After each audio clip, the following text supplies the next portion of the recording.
Good morning, boys and girls. I hope you've had a great week. I hope that you've stayed super cozy and warm and wrapped up in blankets and jerseys and things like that, because it's been freezing here by my house. So I hope that you guys have been keeping toasty warm.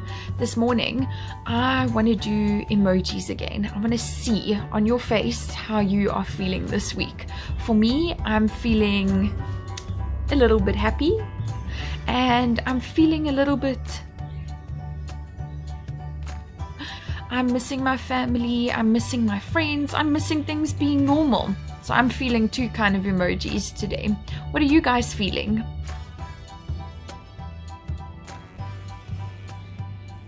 Awesome. Remember, we've said over the last few weeks, over the last few months actually, that it's okay to be feeling a whole bunch of different things, as long as you're talking to people and as long as you're not keeping all your feelings inside.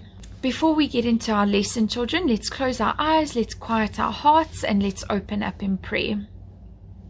Dear Lord Jesus, thank you for this morning. Thank you for the week that you've blessed us with. Thank you for the people you've surrounded us with. Lord, thank you for the love that you show us through others. And thank you that you always provide for us, Jesus. We ask that, Holy Spirit, you join us this morning in our homes. Maybe we're watching in bed, but Lord, that you make this space yours, that you speak to us, that you prepare our hearts and our minds for what we need to hear from you today. And Lord, that you just come and be with us, draw us close and hold us tight. We thank you for everything you do for us, Lord. And we pray this in the beautiful name of your Son, Jesus Christ. All God's children said, Amen. How many of you guys like drinking cold drinks? I know this week's a bad example because it's been freezing and we probably want hot chocolate and Milo and tea and coffee and not anything cold. But think back to a couple weeks ago when it was hot and warm and feeling summery still.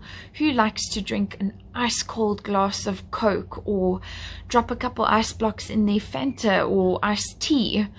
I don't know about you guys, but I've never liked warm fizzy drinks. I don't like it. It doesn't taste nice. The fizz is weird.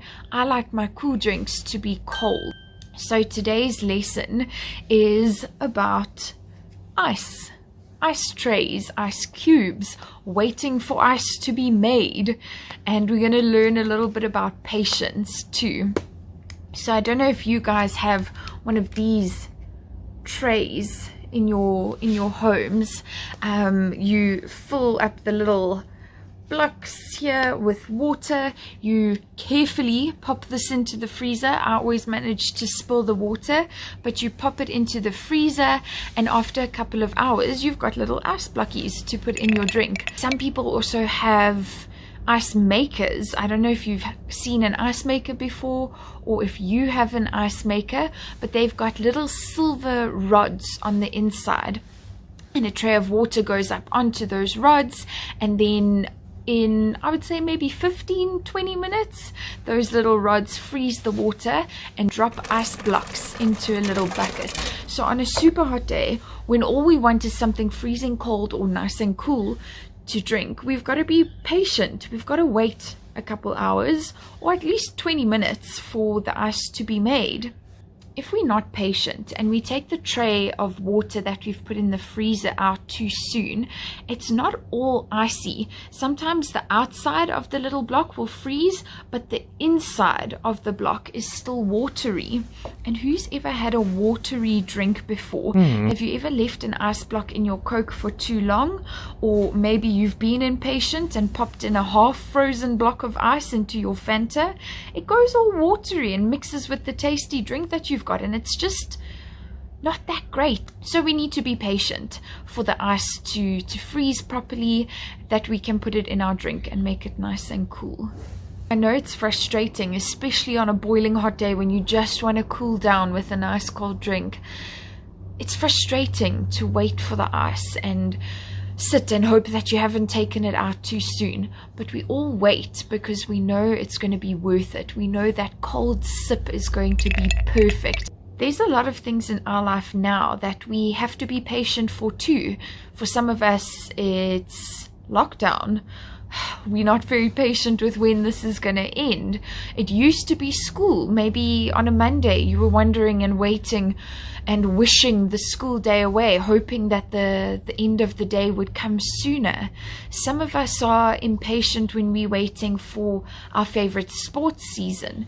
If swimming used to be your favorite, you've got a while to wait. It's winter now, and nobody's going to be jumping into an ice-cold pool. So you've got to be patient and wait for summer to come around again. Some of us are impatient and wishing Christmas would get here faster. I know I'm excited for that time of the year again, and we need to be patient and wait for December to come around. Some of us can also be impatient with growing up. We wish we were a little bit older. We wish that we could start to learn how to drive. We wish that we could go to youth instead of K4J. There's so many things that we are just impatient about and wishing that things would hurry up and come sooner. If you have to think about it, how many seconds, minutes, hours, or even days have you spent wishing and waiting and hoping that things would come faster? Maybe your birthday, seeing a friend, the weekend. How long do you spend just hoping and wishing things would happen faster? A lot of things in life take time. We have to be patient and we have to do the waiting. The Bible teaches us that being patient is important, that the waiting is important, because the things we are waiting for and being patient for are very worth it. We've done fruits of the Spirit before together, kids, and patience is one of the fruits of the Spirit. If you look in Galatians 5 verse 22, you'll see that patience is a fruit of the Spirit. That's how important it is. It's not easy, but it's an important thing to learn. Let's open our Bibles this morning, and we are going to read from Hebrews chapter 10 verse 36. And here in the Bible it says, you need to be patient in order to do the will of God and receive what He promises. We need to be patient. Like we said just now, that's something that we have to learn. It's not easy on a super hot day when all you want is something cold to drink, waiting hours for the ice blocks to freeze. It's difficult. It takes practice. I'm sure there's been a few times where we've all pulled out the ice tray too fast and the ice isn't fully frozen. We've had to learn to be patient and wait, and we've made mistakes along the way, but that's something that we've learned, how to be patient. You need to be patient in order to do the will of God. The will of God simply means God's plan, God's purpose. We maybe have our own plans, and sometimes it's the same plan that God has for us. Sometimes our plan is a little bit different to God's, and we need to learn to follow God's will, God's plan, and God's way for us. So by learning to be patient, following God's will becomes a bit easier.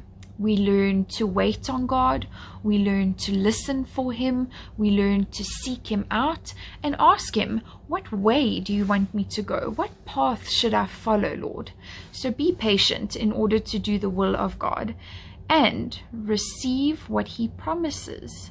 So God is a God of promises, and we've learned in our previous lessons that God just wants the best for us. He wants to love us. He wants to spend time with us. He wants to protect us, and He wants to make us feel safe when things are changing all the time. So God is a God of promises. He just wants our lives to be full and happy and joyful.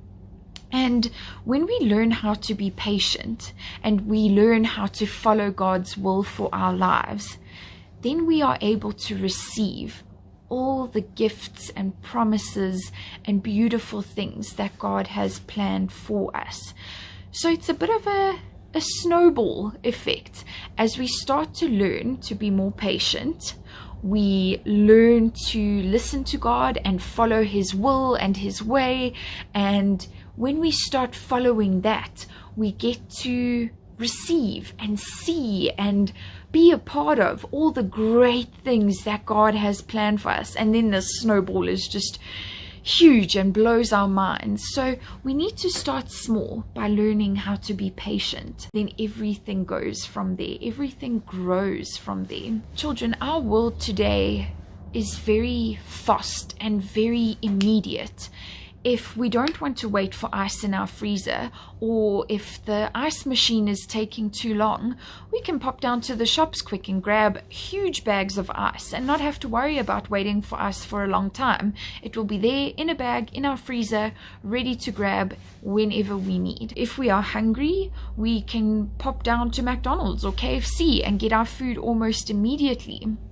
There's so many things in the world today that are just so fast-paced, so ready for us to just grab. We don't really have to wait anymore for things. And that can be kind of dangerous for us, because then we learn that we don't have to really wait. We don't have to be patient. We can sort ourselves out right away, and that's fine. And it's not fine. Like we read in the Bible now, being patient is important because it leads to so many things, and it's something that we have to learn and grow in ourselves. It's not easy, but we know that it's worth it. I asked you earlier, how many seconds, minutes, hours, days have you wasted on wishing and hoping things will be different and hoping things will come sooner and that the waiting will end? I wonder now how many things we miss out on when we are being impatient.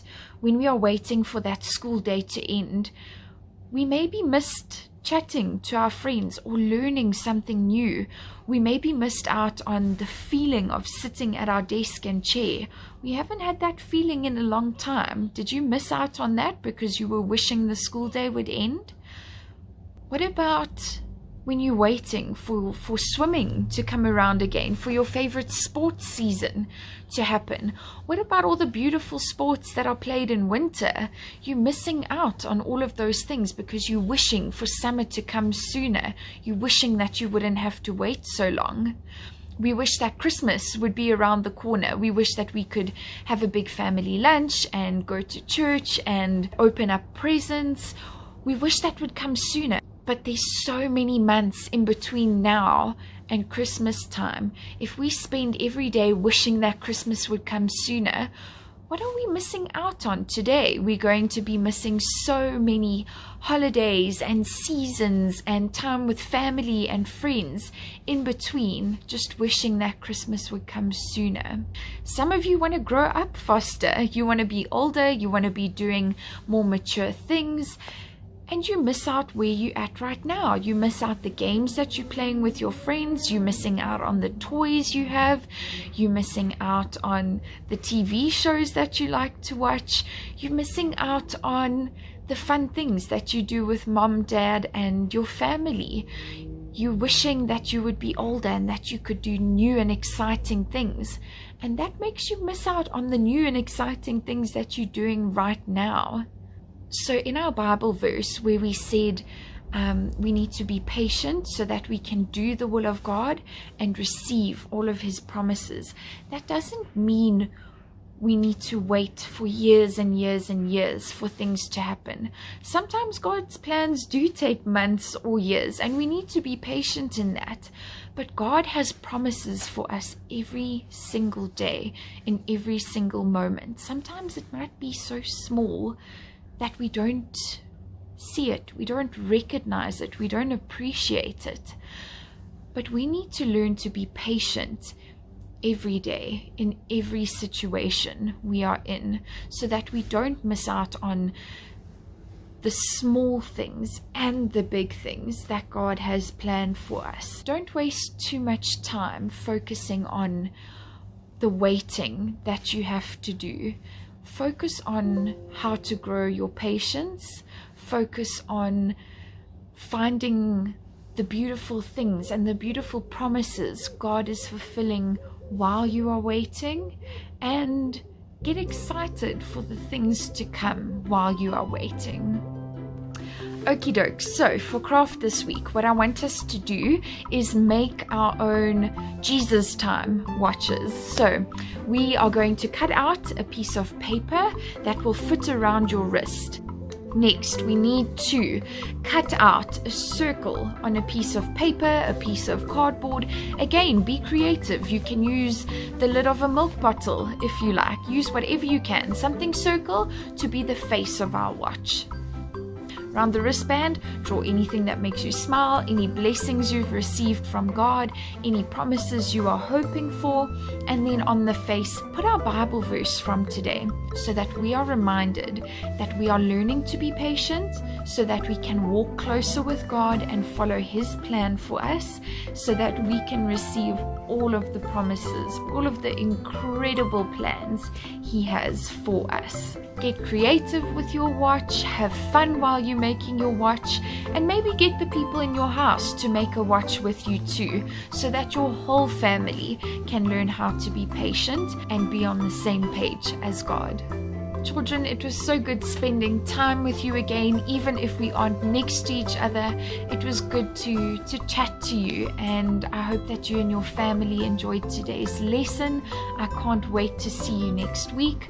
Let's close off in prayer together, and then we'll get going with our craft.